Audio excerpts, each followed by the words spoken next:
Candidate filing season heats up as Michael Whatley and Roy Cooper have now both entered the U.S. Senate race.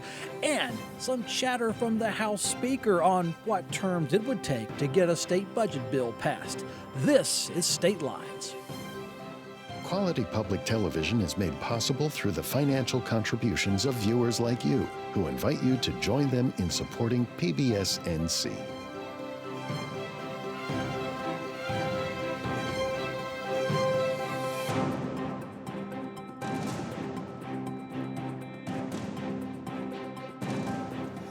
Welcome back to State Lines. I'm Kelly McCullen. Joining me today, great panel, good friends, better analysts. In fact, Skye David of New Frame is here. Hello, Skye. Hi, good morning. We have Donald Bryson. He leads up the Locke Foundation, part of the Carolina Journal's in that team. Donald, good to have you on. Thanks for having me back on. Happy holidays. Claudia Rivera is here from Enlace Latino NC. Good to see you. Hello, thank you. And Bruce Thompson of Parker Poe is on the end table. Veteran of all sorts of political battles and analyses. Bruce, always great to have you. Good to be back home.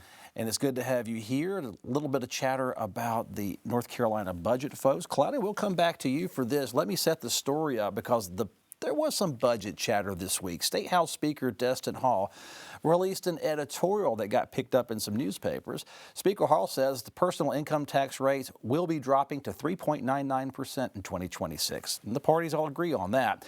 It could drop another half percentage point if North Carolina can meet some upcoming tax revenue goals. Here's the problem. Projections are calling for state budget deficits as soon as 2027. Over in the Senate, Republican leadership has proposed ending those revenue triggers to pass clean tax cuts. They believe it will stimulate the economy. We'll see what happens, Claudia. Lawmakers are scheduled to come back to Raleigh for a session on December 15th. I was told they weren't coming back to do much business, even if they come back just to stay in session. What are you hearing about this? Yeah, there's not an expectation for there to be a vote on December 15. Even the staff from the House said that in an X post. And from what we're hearing is basically, as House Speaker Destin Hall had mentioned, his priorities right now are in the raise of the teachers' pay about 2% or more. So from that, he thinks that it's necessary for the triggers for 2027 to go from $33 billion to $36.3 billion. And that's something that the Senate leader, Phil Berger, doesn't really agree on. He thinks that they should remain the same as they agreed on 2023. And I think that is one of their main differences right now in priorities for this budget. Bruce, the optics of releasing an op-ed, pretty old school, putting out there in the digital newspapers, if you will. Why would Destin Hall do something like this? Everyone knows in that building negotiating where Phil Berger stands on triggers. Yeah, I think it just comes down to the fact that both the House and the Senate are getting attacked, especially from Democrats, showing maps that North Carolina is the only state without a budget right now, being critical about some of the needs. And I think he felt like he had to respond, but it's pretty clear, and this is maybe a little foreshadowing of something we'll talk about later, there's not going to be any movement on a budget before the primaries. There's too much at stake for incumbents right now to stake themselves out, frankly, on either side of this tax cut issue. So I don't think we're going to see any action until well into the spring. What do you think of Bruce's take on that? It did get us talking about it. It caught a lot of people's attention, but they're not even close on a deal for a budget, much less Medicaid or anything else. Yeah, I think that Bruce is right that the Democrats are really highlighting that. And I think some of the House members are probably feeling a little pressure from their constituents. I mean, think about people that are here in Wake County and you have a lot of state employees in your district. People might be wondering, why isn't there a budget? So I think it was more of, this is the House's position and we are waiting to work for you people. And so I think it's both the Democrats and also some of their own members who maybe are feeling the pain from their own folks. Donald, your take on this, Democrats in cahoots. This was Destin Hall. I think Representative Hall or someone helped him write that, or he may have written himself. He's very astute. What do you think of this idea of raising the issue right before the holidays, right before December 15th? If anything else, a skeleton session is what they call them. Well, I think it's interesting to see what the debates will be coming into the December 15th session. I think we'll probably see a technical corrections bill that's a rumor going around, although there are no scheduled votes, as she mentioned. I think that, when you have an argument between chambers like this, that you have to arrive at some sort of shared truth. They're not doing a very good job of that. I think that coming from a rural county like he does, Speaker Hall is very interested in increasing teacher pay to incentivize teachers to come to counties like his. And I understand that. At the same time, Phil Berger has been a leader on tax policy nationally. North Carolina has been a national model on that, and so he's very protective of these triggers. I think they could probably negotiate instead of 0.5% at a time, they could do 0.25% at a time. Nobody's talking about that. There's also the Republican Party is supposed to be the party of budget hawks, of lowering spending, and the truth is, and the funny part is, if you do the math and they would agree to spend a little bit less money, they could come to an agreement much faster, but everybody wants to spend all the money. That's what government does, is zero sum. It's a balanced budget. Not a government can't make profit, Claudia. That's what I've always been told. But as a journalist now, do you keep your eye on December 15th just in case a deal can be reached, or do you buy in with what this old guard around here says that, hey, he just said it, and now we're going to, just stir the water a bit? I mean, we're still going to be looking at it. We're still going to be paying attention to that session. But as they mentioned, most likely there will be no votes. But there could be other discussions happening. And I think that's what we're going to be paying attention to, maybe if they are able to talk with the press and share a little bit more insight about where their plans are. Bruce, about this idea of North Carolina not having a budget, I'm a stickler for facts. The fact is North Carolina does have a budget. It just hasn't been renewed or replaced, in a couple of legislative sessions. So the government doesn't shut down. It just operates at whatever level they've adjusted when they can pass a budget bill. So is it really fair to Republicans to say they haven't passed a budget? Yeah, I mean, to say that North Carolina doesn't have a budget is not accurate, because the legislature did have the foresight a few sessions back to say if we don't pass a budget by July 1st, then we maintain the status quo. Last year's budget continues. Some are critical of that, saying it relieves the pressure, but I think at the end of the day, it's in all of our best interests not to be on the precipice or even get into a shutdown like they did in Washington. You wouldn't dare the Republicans in Raleigh to shut down the state government for a while to cut a deal? Well, the interesting thing is we've never had that happen in North Carolina, and it really could be fatal to so many things, because unlike the federal government that has a provision for some basic services to continue, before the legislature passed this sort of ongoing, continuing resolution, we didn't have that here, and government really would have shut down. Back in the day, we had the legislative show, and they had furloughs and all that under Governor Perdue to try to save money for a recession. I worked through it. I didn't really have a choice. I was here for the people, folks. You know how that goes. Well, how about this, Donald? Candidates for local, legislative, and congressional offices filed to run beginning this week. Whether we like it or not, the 26th election cycle is here, folks. Legislative candidates, I love this. I saw this on a cheat sheet. I'm going to give props to this.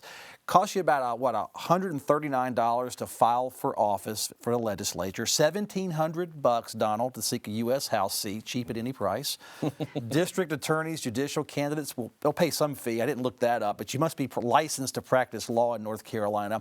If you want to run for U.S. Senate, you must be 30 years old. We'll have to check Roy Cooper and Michael Whatley's IDs.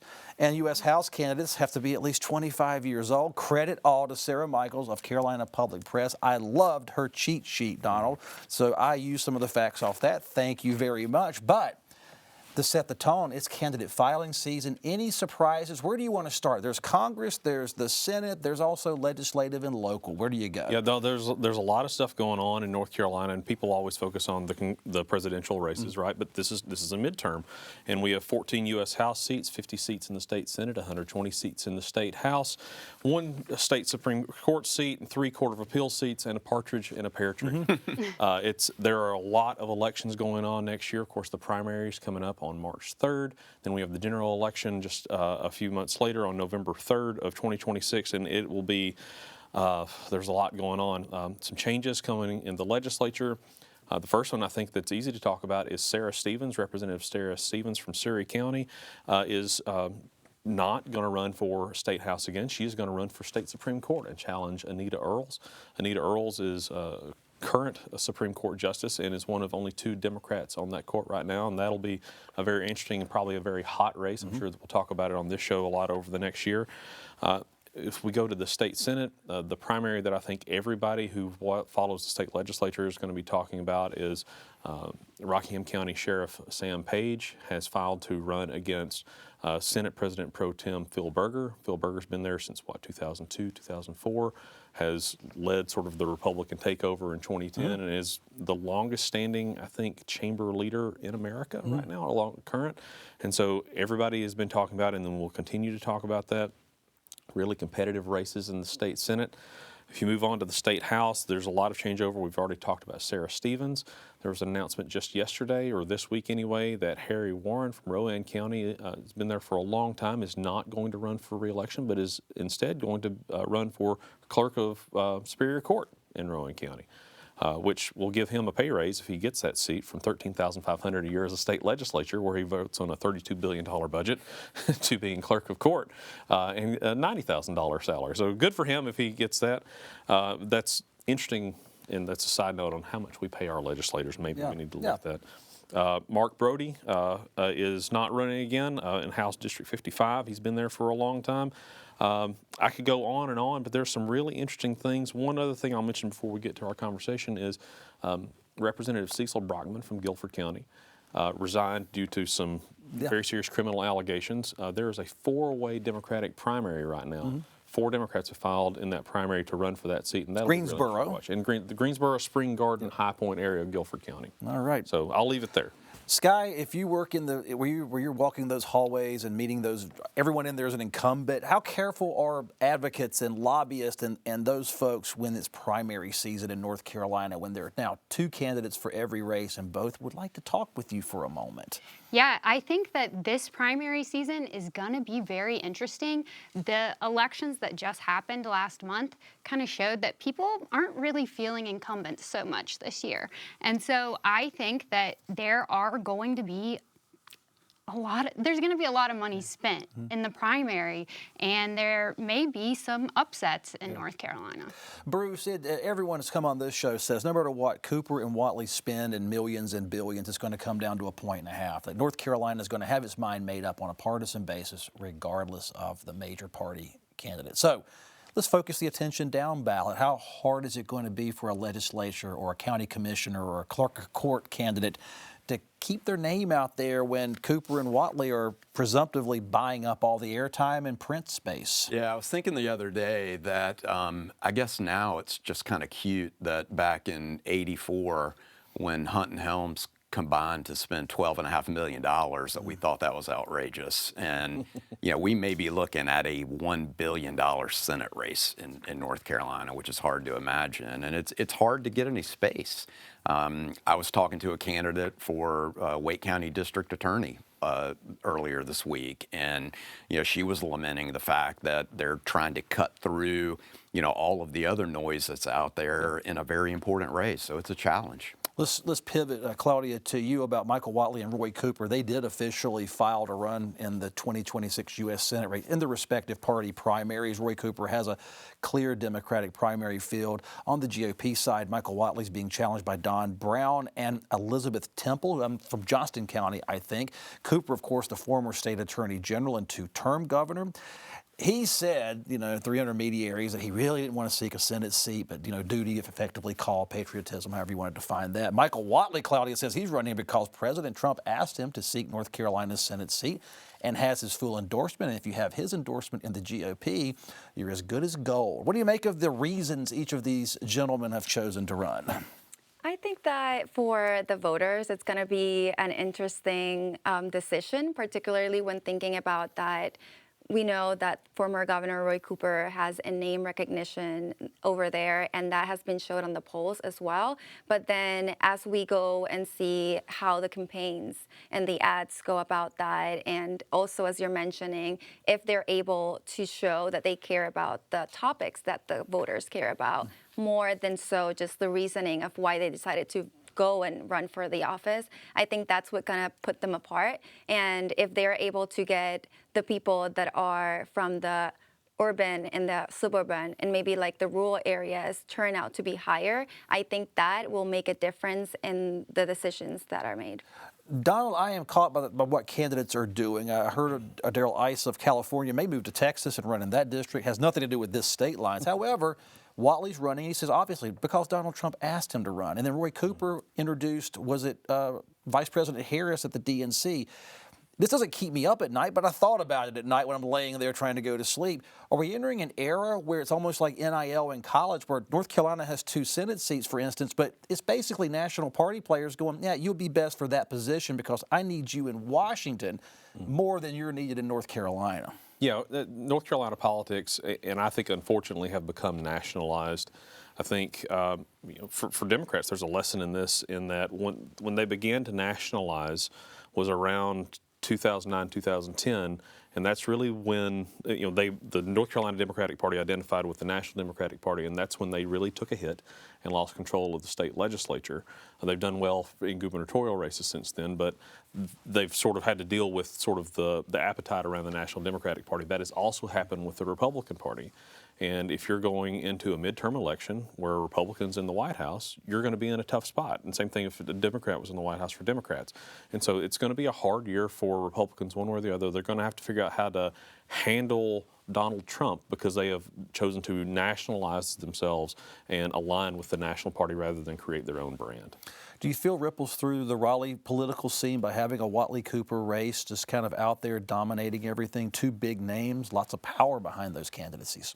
Yeah, I think that there is that kind of feeling that this is going to be a big race, and next year, it may be because of the national trends, your state legislative seats aren't going to get a lot of talk, but I think that it will be, like Donald said, it's going to be a tough year for Republicans all around. Can I add something to that? I don't think it's the folks in North Carolina nationalizing as much as just all of our elections have become nationalized. And the person who should be the most worried about that is Whatley. It's going to help him have a cakewalk, I think, in his primary. But running as Trump's guy in November of 2026 is not a position I would want to be in. Bruce, I think news consumers oftentimes have nationalized how they consume media as well, that localism it needs to fight back a little bit because we have leaders who it's difficult to book at the local media level. My colleagues say I have trouble booking them. They'd walk through hot coals to get on MS Now or Fox News. So I understand the power, Don't dislike the game. That's the way it's played right now. How about you, first U.S. House District Congressman Don Davis? He had a choice of districts when considering running in 26. He's chosen. The legislative Republicans had split his district this fall to force him into a Republican-leaning U.S. House district. So Representative Davis has chosen to run in the new first House district, though he's drawn into the 3rd congressional district now. The old 3rd district is represented by Congressman Murphy. Yes, it's confusing.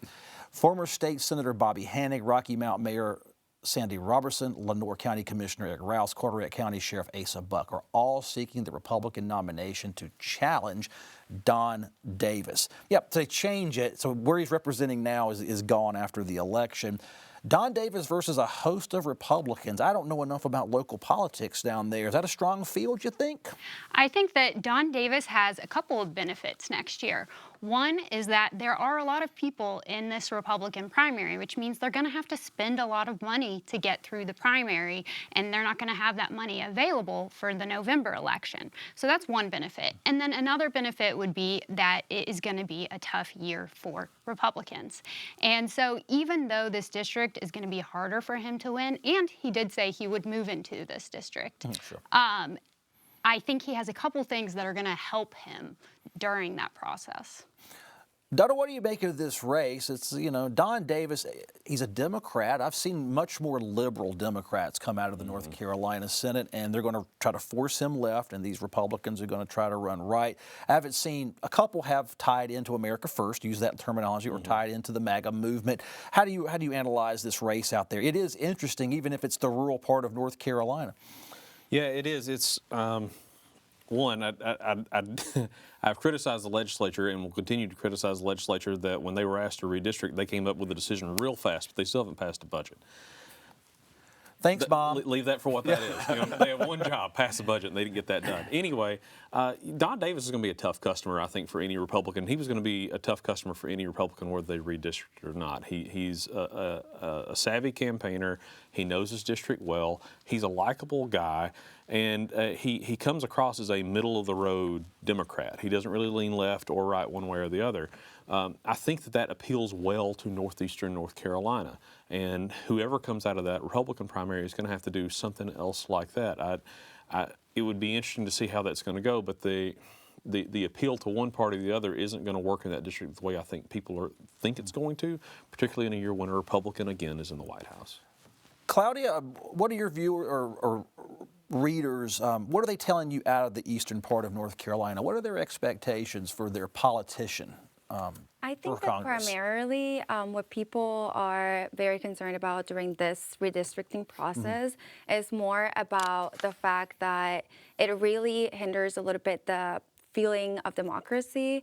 I know that this Congress map has been shown to be legal, and particularly because of the changes are mainly political and they're not necessarily impacting the First Amendment. That's what a 3-judge panel decided this week.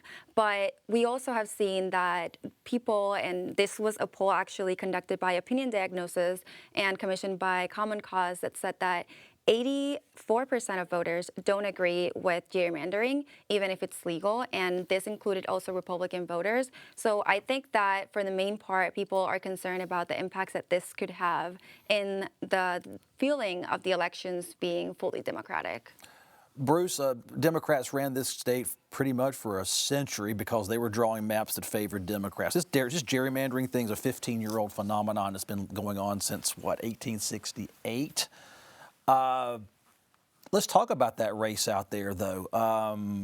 The gerrymandering effect. Are people feeling it? It didn't matter in the 70s, the 80s, not much in the 90s. It mattered in 2010. That was my experience as a journalist down there. Yeah. I think people don't like it in general, but I think at the end of the day, it's not their highest concern. Oh. I mean, all of us inside this bubble with state government care about it. But she's right. If you ask a voter about it, they don't seem to like it. They don't like the sausage, how it's made. Right. They don't like it, and they don't like when anybody does it, and they don't like this arms race that they see. But one thing that's very interesting, I'm a native of eastern North Carolina, and too many people think that everything east of I-95 is the same.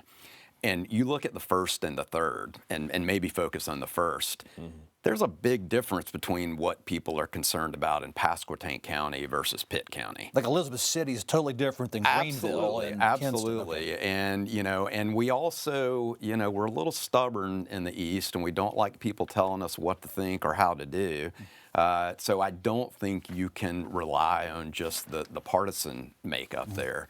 One thing I'll add that's interesting is a member of the North Carolina delegation told me that when these maps first came out, that Davis and Murphy were thinking about running in each other's districts, but ultimately they decided to stay in the same numbered district, even though it's a little different. And they wouldn't challenge each other. No, it's double bunking business. Correct. That was the biggest strategic move for both of those. Correct. Candidates. And Ken, very quickly, I want to talk about one thing with Claudia and go around with one more topic. But Bruce, are you feeling the vibe out of that Nashville race for U.S. House? Does that portend problems for the GOP, or has Don Davis still got uphill battle? I think it's a tough race, and of course, there are only two ways to run for office: unopposed or scared. And Don, we all know him. Yep. He's going to run a hard race. But I think it's a positive sign. Even though Democrats didn't win, they're cutting into those margins. All right, I want to touch on one final topic. Claudia, to you, North Carolina's Board of Education chairman used his board meeting comments this week to say the federal government is hurting North Carolina's public education efforts. He said local public schools are now operating under uncertainty because of the long-proposed U.S. Department of Education shutdown and recent immigration raids in North Carolina. School attendance in Mecklenburg County, Wake County, Durham counties all dropped when Border Patrol conducted its November operations. Claudia, what do you make of the top of the board saying it's causing us problems caused by policies that voters elected and said they wanted? How do you balance that issue? I think that the main issue here is how the federal implications are going into the local level and impacting the lives of the people. For example, he was mentioning that about several schools had doubled the absentees in their schools because of the fear that these operations have created it. We talked with several families in Charlotte. I was there for that week during the Border Patrol presence, and the fear that it has created has not only impacted people that are undocumented, but also people that have protection status, that have also asylum, and people that are even documented are also fearing to go out due to racial profiling. And then the other aspect of it is not just the psychological impact that it's having, but the economical impact. And that's the area where I think people are most concerned about as well, because it's impacting the schools due to the absentees, but also in other areas in the economy. I'm shortchanging this topic. I got about 90 seconds. Now, real quick on this, on the education thing, the public schools now saying, hey, you know, the feds came in here and disrupted school. Yeah, no, I think there's a lot to be said for that. I think that they're definitely, like you can see from the absentee rates, there's clearly fear from people that were even legally here due to the absentee, or you can see that through the absentee rates. I think that public schools are having a hard time right now. Again, I'll be the squeaky wheel, not having a state budget, not knowing what's going to happen with the Federal Department of Education. And look, I'm in favor of getting rid of it, but schools still need certainty on what that means, right? And so I think that overall, Republicans at the national and state level need to give some certainty in what their policy direction is. 15 seconds. Skye, any thoughts on this? Yeah, I think that it is true that kids aren't showing up to school, and when kids aren't showing up to school, they're not learning. And when they're not learning, they're not doing well. And so that is a ripple effect that's down the road. 10 seconds. 10 seconds. You said people voted for it. I don't think people voted for masked law enforcement pulling people off the streets and arresting people who are lawful citizens. There you go. It's un-American. There you go. Thanks, panelists, for joining us. Email your thoughts at statelines@pbsnc.org. I'll read it. I'm Kelly McCullen. Thank you so much for watching. I'll see you next time.